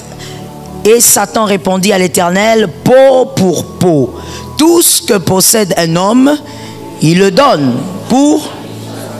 Il était en train de dire à Dieu, parce qu'après avoir traumatisé Job en détruisant tous ses biens, Dieu lui dit, mais tu vois, il est resté fidèle. Tu avais dit que si tu touchais à ses biens, on peut actualiser. Hein? Si tu brûlais ses voitures, si tu brûlais ses maisons, si tu brûlais ses entreprises, qu'il allait m'abandonner. Mais tu vois, il est resté fidèle. Et Lucifer qui lui dit, non, toi et moi nous savons que toucher les biens, c'est différent que toucher la santé. C'est comme ça qu'il dit peau sur peau. Ça veut dire que si je touche à sa peau, je touche à son corps, à sa santé, l'homme va donner tout. Tout. C'est là où tu verras certaines personnes dans la maladie être capables de donner leur sort à des personnes inimaginables. Oui, tu te poses la question, mais comment un prof d'université, il a pu aller là-bas, on l'a enlevé les habits, on l'a lavé, malade, peau sur peau. Lorsque la santé est mise en jeu, l'homme donne tout. Ça, c'est Lucifer qui dit ça. Et il le sait. Que quand il touche certaines choses dans ta vie, il sait que tu peux résister. Mais quand il vient là-bas, il touche à ton corps. Alors là, maintenant, il faut voir si vraiment tu es enfant de Dieu. Lui-même, il dit quand on touche là, l'homme commence à paniquer. Ainsi, vous verrez une personne censée, vous lui dites, mais comment ça s'est passé? Pourquoi la jambe a commencé à se dégrader comme ça? Qu'est-ce qui s'est passé? C'était juste une plaie. Oh non, j'étais allé quelque part chez une dame et puis elle m'a fait des incisions. Elle m'a fait entrer quelque chose dedans. Tu regardes le monsieur, tu dis, ah, monsieur, avec tout ce que vous connaissez de la science, vous êtes allé chez la dame là. Parce que quand quelqu'un ne va pas bien, il accepte tout ce que vous lui donnez. Et quand il a parlé, quand Lucifer a parlé à Dieu, Dieu n'a pas dit non, c'est faux, tu as menti, tu es un menteur. Dieu lui a dit, ok, va toucher. Pourquoi? Parce que Dieu sait que c'est comme ça. L'homme peut résister quand tu touches à son argent, pour certaines personnes. Mais pour tous, quand on touche à la santé, tout devient possible. Il peut tout donner. Quand tu lui dis, il faut vider ton compte bancaire, il ne va même pas vous demander quel compte. Il va dire, vider. Parce que ce qui compte là, c'est sa vie maintenant. ces choses alimentent une vie. Ce sont les éléments majeurs qui alimentent une vie. Et parmi ces choses qui alimentent une vie, il y a deux choses que l'on peut mettre de côté, pour ne pas dire supprimer, mais qu'on peut mettre de côté. Et une personne peut vivre même sans ça et être aussi heureuse. Une personne peut être heureuse même sans ces deux choses. Je pense que vous avez pu les voir dans votre liste, n'est-ce pas? Il y a premièrement, merci, vous êtes intelligente. Ensuite, la maternité, évidemment. Il y a ces deux choses qu'on peut mettre de côté. Quelqu'un peut vivre heureux même sans ces deux choses. Tout dépend de sa perception de la vie, n'est-ce pas? Quelqu'un peut décider de ne pas se marier et être heureux sans problème. Tout dépend de sa perception de la vie. Quelqu'un d'autre aussi peut être heureux avec sa femme sans enfant, mais ils ont décidé de voir la vie autrement, surtout quand ce sont des enfants de Dieu. Donc ce sont les deux éléments qui peuvent manquer, mais avec le Christ on est heureux. Mais mon frère, si tu n'as pas la santé, tu n'as pas la vie, la bonne santé, tu n'as pas la vie, tu es un cadavre. Les cadavres ne sont pas heureux. Vous voyez ça? Donc, lorsque vous constatez que dans votre famille, ces éléments qu'on a cités sont obscurcis pour la plupart des gens, élevez les mains et déclarez le sang de Jésus. Le sang est piégé. Vous regardez dans la famille, il y a plusieurs qui n'ont jamais une bonne santé.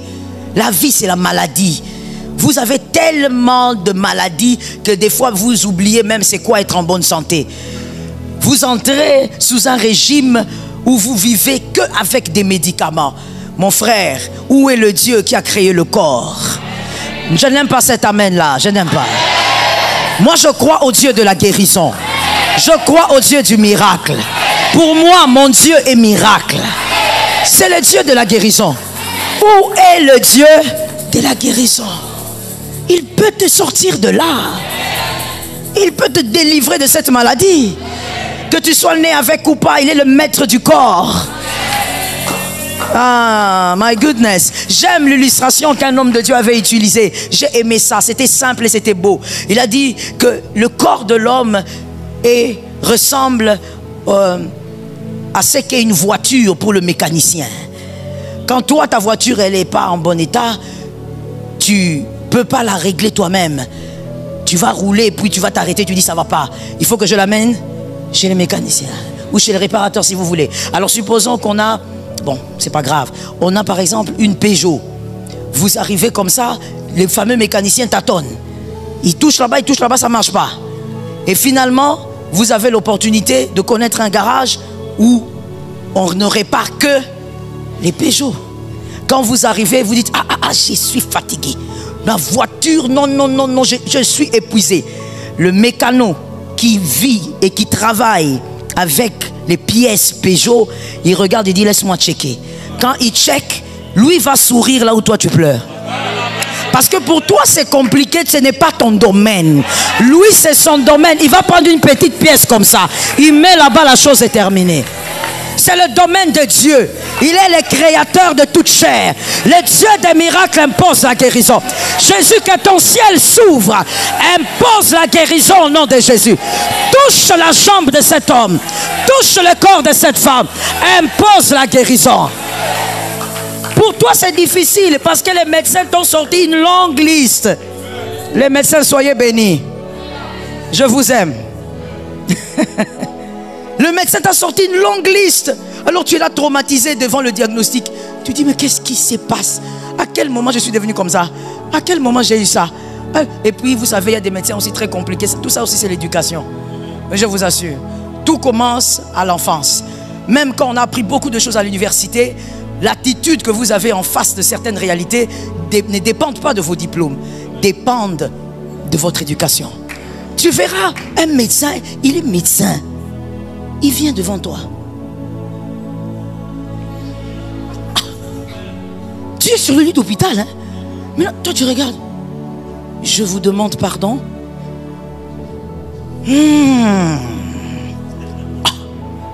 Attendez un peu, attendez. Il appelle l'infirmière. Jocelyne, une infirmière aigrie. Les infirmières quinoises, pardonnez-moi, aigries. Elle vient là. Oui, docteur. Le cas de cette femme.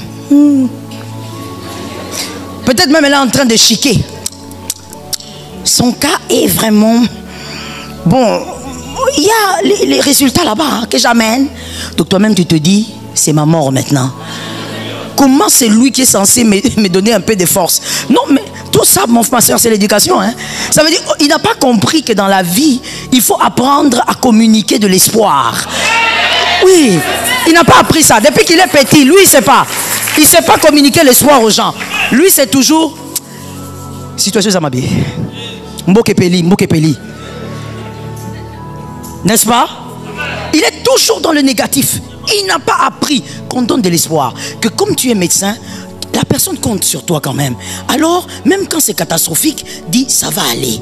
Tu ne sais pas comment ça va aller, mais tu as le devoir. N'est-ce pas, n'est-ce pas? C'est comme moi en tant que pasteur. Tu peux avoir une vie façon, mais je vais te dire, ça marchera. Ça tiendra. L'Éternel est avec toi. Il faut avoir le courage dans la vie. Tiens bon, avance.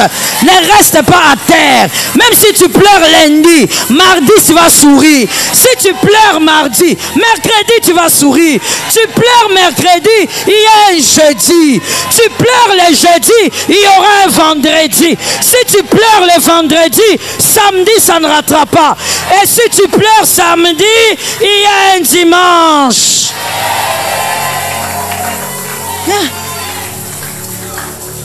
Je ne peux pas te dire, tu vois ta vie comme elle est là. Chaos. Je viens là, je te dis, viens avec Simba, tes frères. Tika. Oh, il y a un problème. Il faut apprendre à donner de l'espoir. Parce que quand quelqu'un croit, c'est prouvé même scientifiquement ou médicalement, on a prouvé que tous les malades qui croyaient en leur guérison guérissaient. Quand tu ne crois pas, même si on te donne le meilleur des médecins, on te fait descendre tous les spécialistes. Mon frère, voilà pourquoi moi je crois une chose. Qu'il y ait des bons hôpitaux ou pas, in the name of Jesus, moi je ne peux pas mourir dans un hôpital. Non, non, non, non, non. L'Éternel est avec moi. L'Éternel est mon berger. Ma soeur, moi je veux mourir sur mon lit. Sur le lit de ma maison. Dans ma chambre. Voyant les anges venir me chercher. Ah, je refuse de mourir là-bas. Ma soeur, bon mais ma matériel. Bon mais ma thé. Et talinga. Ce dont je crois, c'est que je ne peux pas. Oh, médecin, maman, donne-moi un peu ton stylo, s'il te plaît. Nous sommes sous l'onction. Médecin Moko Yakindo qui est envoûté, Rose Christian, il vient là à l'hôpital avec une seringue envoûtée. Oh, il m'a piqué au mauvais endroit. Ça n'arrivera pas. Ça ne peut pas t'atteindre. Ça n'arrivera pas à tes enfants. Ça n'arrivera pas à tes petits-enfants. Nous sommes dans l'attente du prophète. Reçois la grâce. Ça ne peut pas t'atteindre.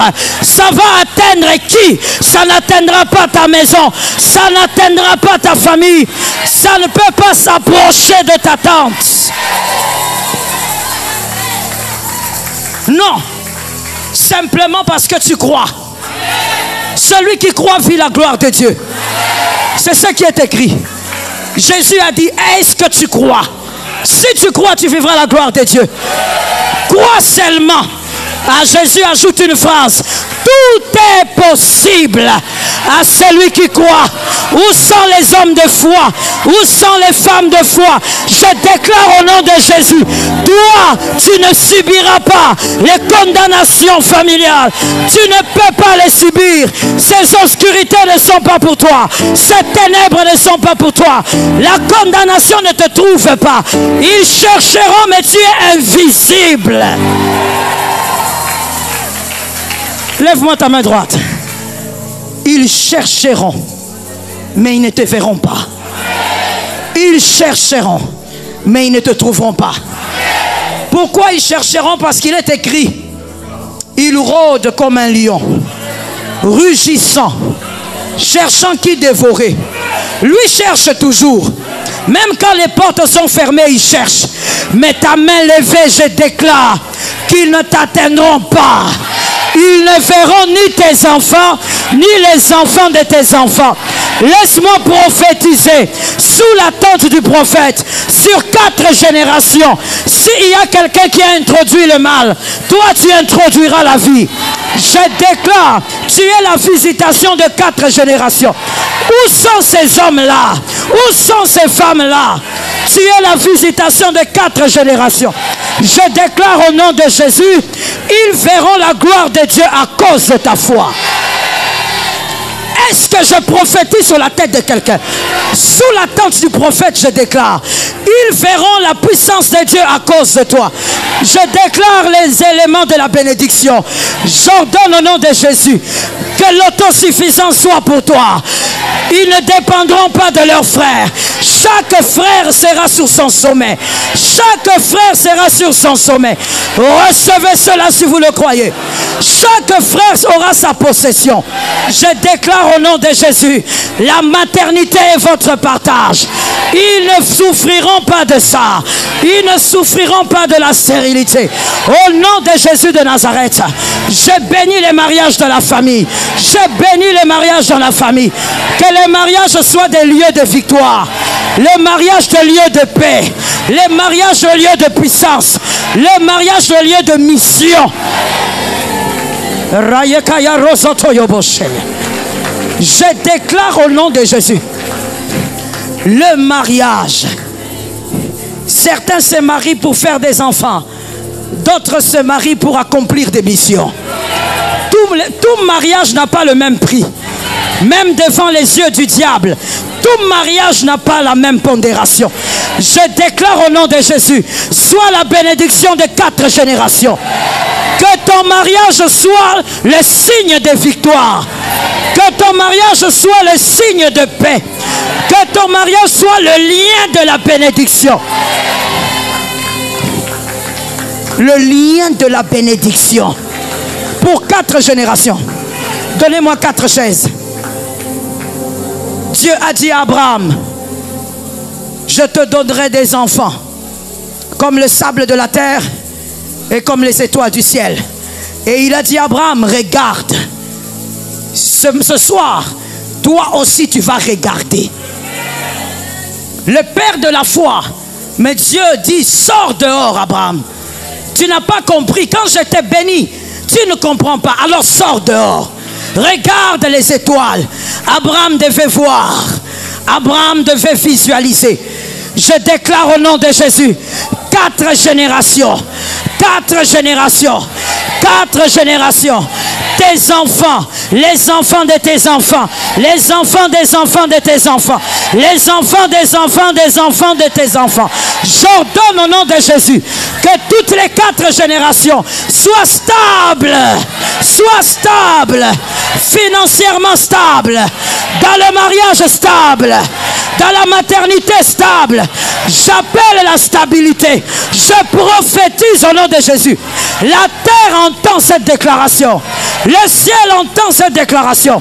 J'ordonne que dans ta génération, en commençant par toi, que quelqu'un reçoive ça et ne tombe pas malade. En commençant par toi, reçois la bonne santé. Reçois la bonne santé. À partir de toi, que personne ne vienne t'imposer un mauvais sort.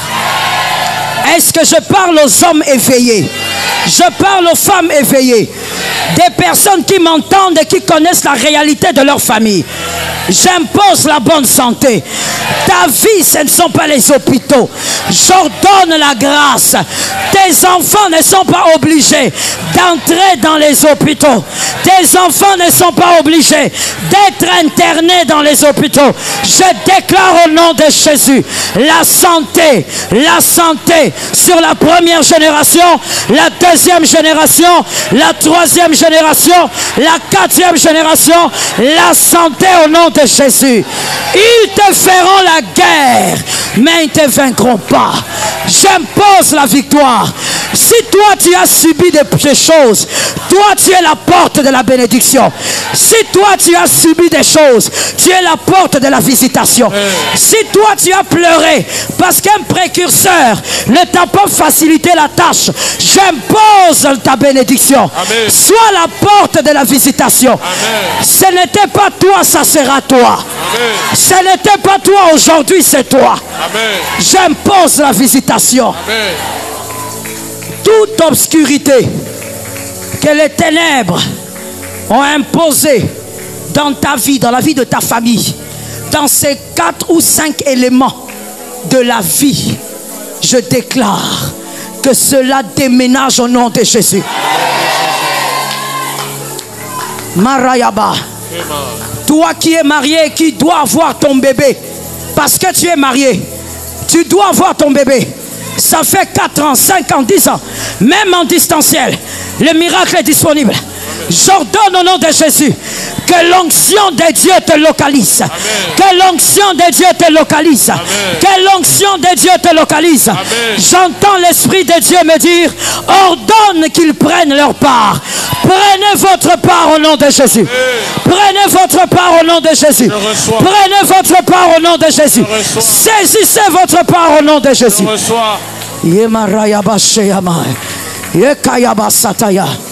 Le Dieu des miracles, tu le fais dans la vie de celui qui croit.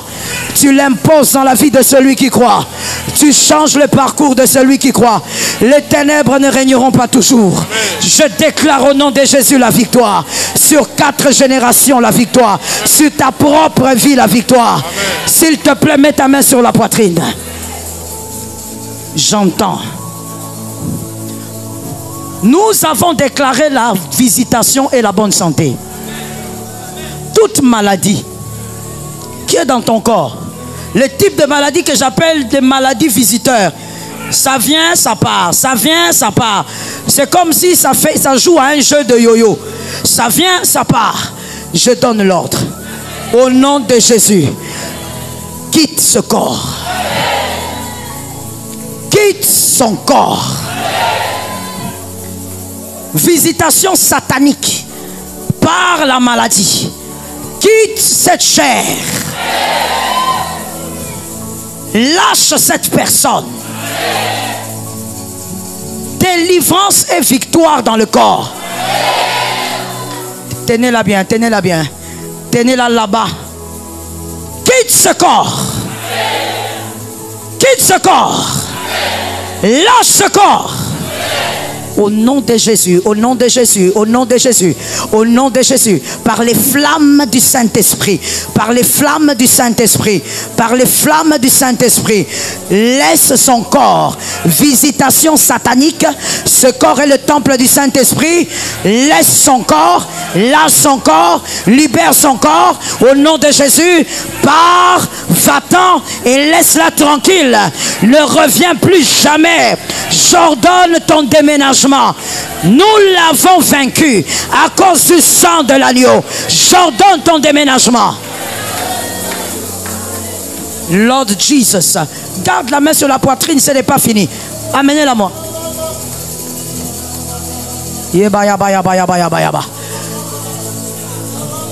Restauration de toute maladie mystique dans le corps. Douleur au niveau de la poitrine. J'ordonne la restauration. J'ordonne la délivrance. Douleur au niveau des seins. J'ordonne la délivrance. La flèche nocturne qu'on t'avait lancée. J'ordonne la délivrance. J'ordonne la restauration. Que ça sorte pendant que je parle. La flèche satanique là. Que ça sorte de ton corps. Que ça quitte ton corps. Amen. Ça brûle au nom de Jésus. Amen. Ça brûle au nom de Jésus. Amen. Ça brûle au nom de Jésus. Amen. Ça brûle au nom de Jésus. Amen. Ça brûle au nom de Jésus. Amen. Come with her, please. Come with her. Bring her to me. J'interdis la distraction. Comment sais-tu que toi tu n'es pas concerné? J'interdis la distraction. In the name of Jesus. Fire.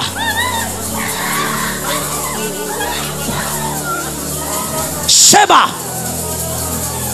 In the name of Jesus. Flèche satanique. Sors. Laisse sa poitrine tranquille. Amen. Sors. Sors. Sors. Sors. Pars. Lâche sa vie. Lâche sa vie. Déménage. Esprit ancien. Sors de ce corps. Sors de ce corps. Sors de ce corps. Sors de ce corps. Sors de ce corps. Sors de ce corps. Esprit ancien. Va-t'en. Il est venu afin que les brebis aient la vie. Qu'ils aient la vie en abondance. Libère. Libère. In the name of Jesus. Trop c'est trop. Libère ce corps. Trop c'est trop. Libère ce corps. Trop c'est trop. Libère ce corps. Flèche diabolique. Sors de ce corps. Shamaya Maya. Cette maladie-là n'est pas normale. Tu es distrait pour rien. La maladie que tu as là n'est pas normale. Tu ne devrais pas regarder les gens. Jésus. Flèche diabolique, sors. Sors de ce corps. Sors de ce corps. J'entends. C'est la maladie de leur famille. J'ordonne au nom de Jésus. Ton frère t'a déjà libéré. Ton frère t'a déjà libéré. Ton frère t'a déjà libéré. Le sang de ton frère t'a déjà libéré. La maladie familiale n'a pas de pouvoir. Ça n'a pas de pouvoir. Ça quitte ton corps. Ça n'atteindra pas tes enfants. Ça quitte ton corps. Ça quitte ton corps. Ça quitte ton corps. Rasakayabo. J'entends. Soyons en prière, s'il vous plaît. Il y a quelqu'un ici. Non, le Saint-Esprit me corrige, ce n'est pas quelqu'un. Il y a certaines personnes ici. La maladie que tu as souvent là, qui te dérange, c'est le venin du serpent. Il y a un serpent qui vient lancer le venin. Je vais compter jusqu'à 3. Et tu vas commencer à déclarer la victoire par le sang de Jésus. Je t'interdis la distraction. 1, 2, 3. Prophétise maintenant, prophétise. Shebai. Jésus libère, Jésus libère, Jésus libère, Jésus libère, Jésus libère, Jésus libère, Jésus libère, Jésus libère.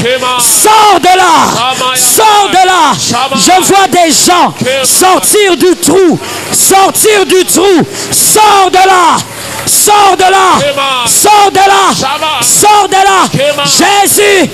Jésus, Jésus, Jésus, sors, sors, sors, sors, sors, sors de là, sors de là, sors, c'est fini.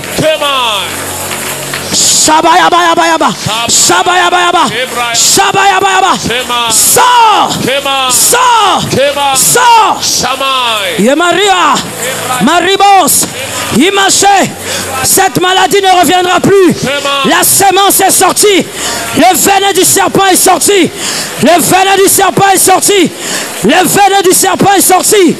Jésus, Shabayabayaba, Shabayabayaba, Shabayabayaba.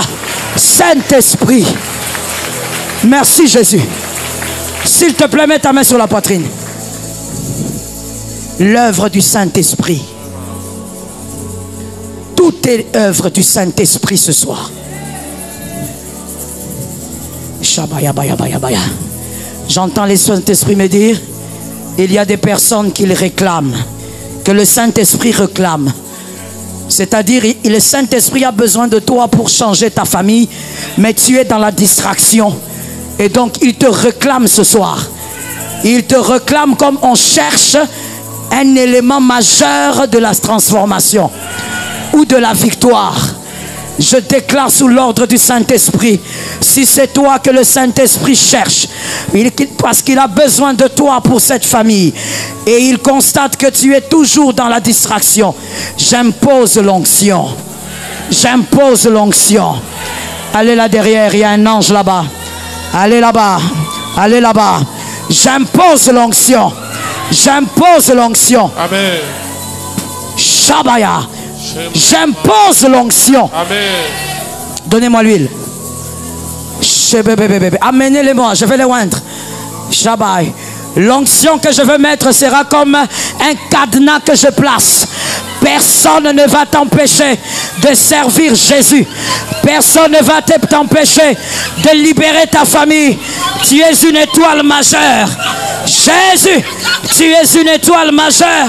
Jésus, tu es une étoile majeure. Jésus, Marayeba, Monsieur le prophète, tu es une étoile majeure. Sheba, tu es une étoile majeure. L'huile dans la salle, l'huile dans la salle, l'huile dans la salle, l'huile dans la salle. Si c'est toi, c'est toi. Si c'est toi, c'est toi. Si c'est toi, c'est toi. L'huile sur ta vie. Tu seras meilleur que ton père. Tu seras meilleur que ton père. Tu seras meilleur que ton père. Tu seras meilleur que ton père. Tu seras meilleur que ton père. Tu seras meilleur que ton père. Tu seras meilleur que ton père. Shabbat. Shabbat. Rima. Jésus te réclame. Jésus te réclame. Tu fuis Jésus, mais lui te réclame. Tu fuis Jésus, mais lui te cherche. C'est toi, le gagneur d'âme de la famille. C'est toi, c'est toi. Ta vie va amener les hommes à la conversion. C'est toi, c'est toi. Des fois, tu te poses la question, qui va rendre cette famille meilleure? C'est toi. Shemayaba. Shemayaba. Imarea. Shekeya. Tu es une étoile majeure. Tu es une étoile majeure. Tu es une étoile majeure. Yemarayama. Shekaya. Ribayabo. Le Dieu de victoire change sa vie. Je prie maintenant pour tout celui que Dieu a choisi pour libérer sa famille, mais qui est prisonnier d'un péché. Je prie au nom de Jésus. Le Dieu qui délivre de tous les démons, il est le même qui libère du péché. Le Dieu qui délivre du cancer est le même qui délivre de l'impudicité. Le Dieu qui sauve les âmes est le même qui délivre du mensonge. À chaque fois que Jésus veut t'utiliser, le diable présente tes failles. Je prie au nom de Jésus que l'Éternel te donne la victoire sur ce péché. Amen. Que Jésus te donne la victoire sur ce péché. Amen. Péché au niveau des pensées. Amen. Que Jésus te donne la victoire au nom de Jésus. Amen. Un esprit d'envie, de jalousie. Que Jésus te donne la victoire au nom de Jésus. Amen. Ainsi j'ai scellé la grâce. En ce premier jour, c'est le jour de la semence. J'ai déposé les semences à l'intérieur de toi. Je viens de placer les semences de grâce à l'intérieur de toi. Le premier jour est le jour du fondement. Sur ces 13 jours, reçois les semences dont tu as besoin. Reçois les semences dont tu as besoin. Ne les rate pas au nom de Jésus. En ce premier jour, reçois la part dont tu as besoin. Je reçois. Et que ta famille soit éclairée. Amen. Le ciel a entendu. La terre a enregistré. La nature y travaille. Au nom de Jésus-Christ. Amen.